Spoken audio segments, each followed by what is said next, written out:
The Beatles' Here Comes the Sun, currently the highest streamed Beatles song on Spotify by a massive margin.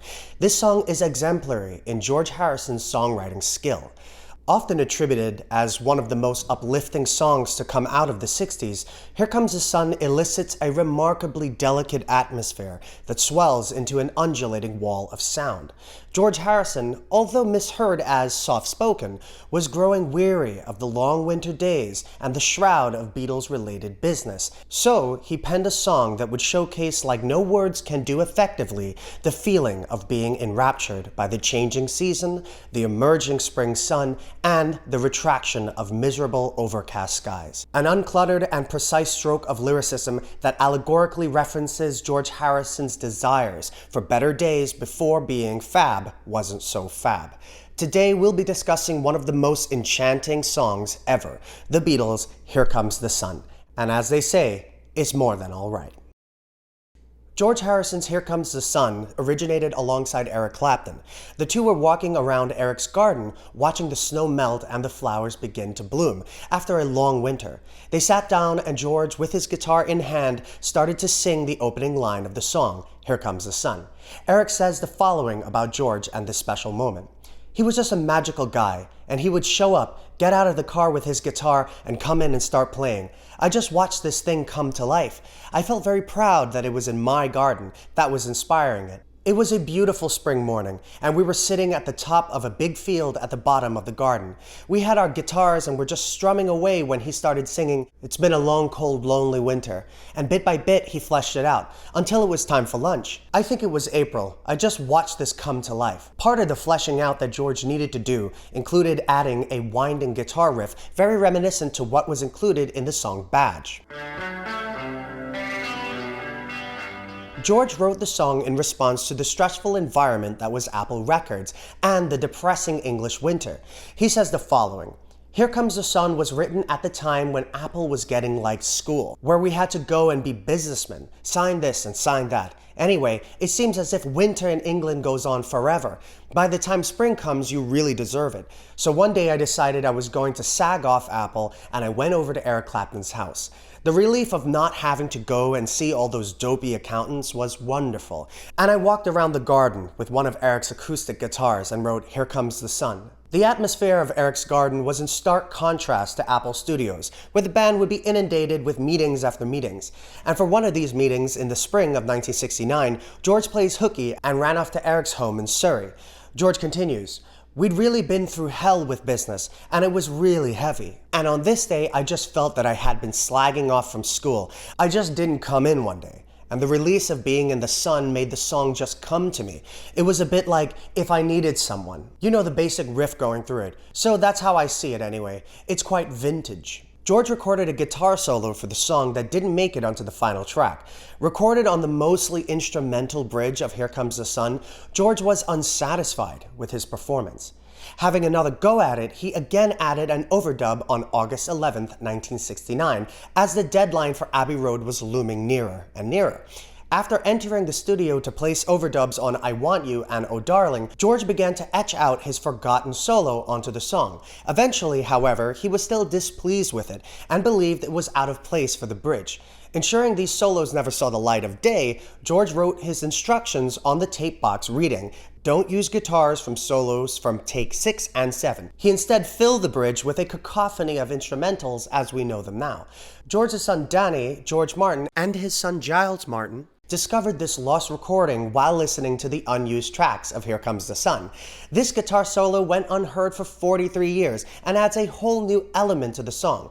Now, you deserve to hear and see that video in this video because it would make it a better video.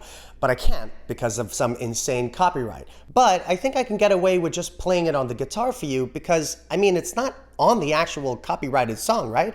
It never made it to the record, right?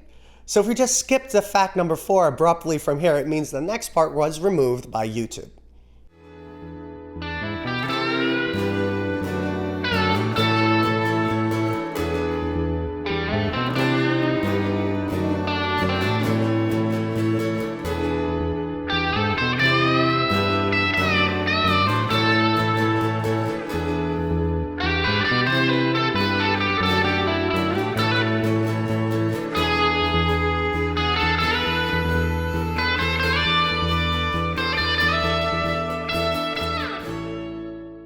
Here Comes the Sun utilized a Moog synthesizer, not Moog, an instrument that George introduced to the Beatles for the recording of the song. There was no instructions for the instrument, so George had to fuss around with it to get his desired sounds. George was actually one of the first musicians in the UK to own a Moog synthesizer, and despite its use by American acts, some say that the instrument's inclusion on the Abbey Road album was the first time the Moog was properly integrated into a musical group's sound. George had first heard of the instrument in America while producing Jackie Lomax's debut album in Los Angeles. Two Moog sales representatives brought in the behemoth music box in hopes of scoring a sale from the legendary Beatle. Road manager Mal Evans, who was there for the pitch, cheekily comments that George couldn't resist the idea of ordering one. I have been there. This next quote by George Harrison about the Moog is illuminating, as well on the infancy of just how exactly one would use the blasted thing. George says, I had to have mine specially made, because Mr. Moog had only just invented it. It was enormous, with hundreds of jack plugs and 2 keyboards. But it was one thing having one, and another trying to make it work. There wasn't an instruction manual, and even if there had been, it probably would have been a couple of 1,000 pages long. I don't think even Mr. Moog knew how to get music out of it. It was more of a technical thing. When you listen to the sounds in the song like Here Comes the Sun, it does do some good things, but they're all very kind of infant sounds. Ringo initially had some slight difficulties with the timing for the song. He says the following of George's explanation of the song's timing. He said, oh, I've got this song. It's like 7.5 time. You know, he might as well have talked to me in Arabic. You know what I mean?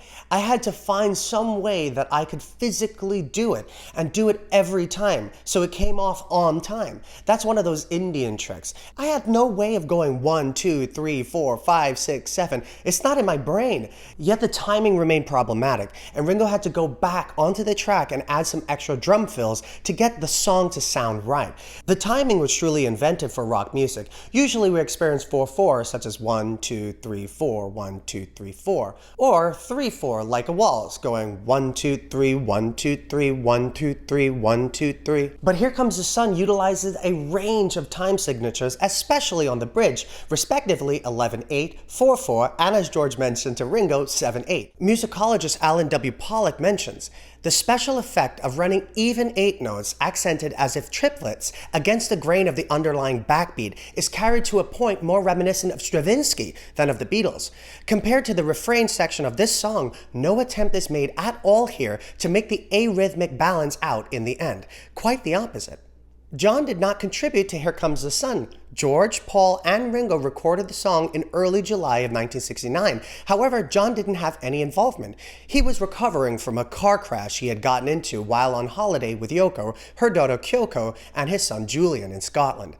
John indirectly might have even inspired some of the aspects of the song. While John was developing his song Sun King during the January 1969 sessions, he could be heard singing the words Here Comes the Sun while playing on guitar. Now, the phrase Here Comes the Sun is not necessarily a novel phrase only attributed to George Harrison, but it is possible George overheard John and it lingered until April that year when he went to Eric Clapton's house. But sadly, John is nowhere else to be heard on the record, and even though he had mostly recovered from his accident and returned to recording sessions by this time, John was either not present for the July 16th Here Comes the Sun overdub session or simply declined to participate. And I have to wonder, why? Not only were the rest of the band there, but the song is evidently one of the Beatles' most popular hits half a century later, consistently the top Beatles song on Spotify by hundreds of thousands of listens. Surely John would have wanted to be on something as grand as that, but in my research, I couldn't find much of an answer to this mystery. Especially since John ended up saying Here Comes the Sun was the best song on Abbey Road. Part of George's inspiration for the song came from Buddy Holly. Buddy Holly served as a huge source of inspiration for the Beatles in their early years, and it never seemed to fade. George says, one of the greatest people for me was Buddy Holly. Peggy Sue, a little bit of that rubbed off. I no longer have a fear of changing from A to F, a chord sequence that does appear in Here Comes the Sun, high up on the fretboard. Even John Lennon agrees with that, stating, "It reminds me of Buddy Holly in a way. This song is just the way he's progressing, you know? He's writing all kinds of songs, and once the door opens, the floodgate opens." Floodgates is correct. George mentioned this by saying, "It was just the release of that tension that had been building up in me. It was the first time I'd played the guitar for a couple of weeks because I'd been so busy. It just came and I finished it later when I was on holiday in Sardinia." George was very particular about the way he wanted the hand clapping to sound for the bridge section of the song. He dedicated a significant amount of time to instructing Paul, Ringo, and producer Glyn Johns on exactly what he wanted the pattern to be. Engineer Alan Parsons recalls that Glyn John dropped out because he kept screwing up. But as with everything, balance is key, and I find George's explanation of his use of doot-and-doo-doo rather charming. He had written the finished lyrics on some stationery and adorned it with Hindu drawings and spiritual phrases, describing the doot-and-doo-doos singing as a SCOOBIE, somewhat like scat singing. Here Comes the Sun is arguably the most famous song in the band's discography. When the Beatles released their catalog to iTunes in 2010, the first best-selling song they had on the US iTunes charts was Here Comes the Sun.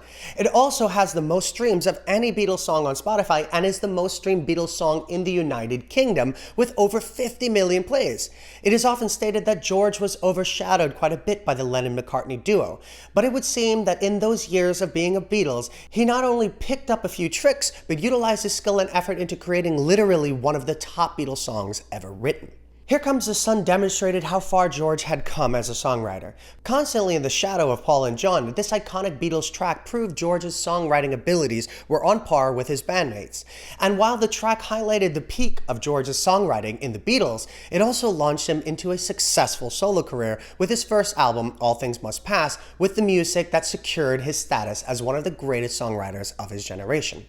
One of my favorite bits about the song is how another one of my favorite people in the world, astrophysicist Carl Sagan, wished to put Here Comes the Sun on the Voyager 2 satellite in hopes that it may represent what humanity has to offer. All our words, language, science, religions, hopes and fears, flinging away, begging for someone else to hear us on our little rock floating around in the cosmos. But although this song couldn't make it onto that rocket ship to the stars, I take great comfort in the fact that everything we broadcast here on Earth, from the first one to even this video right here, is gently making its way outwards infinitely, although of course it must degrade over time and the message will be blurry.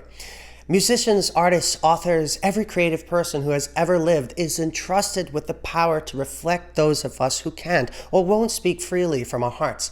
That's one of the many reasons why a song can speak to you and your humanity.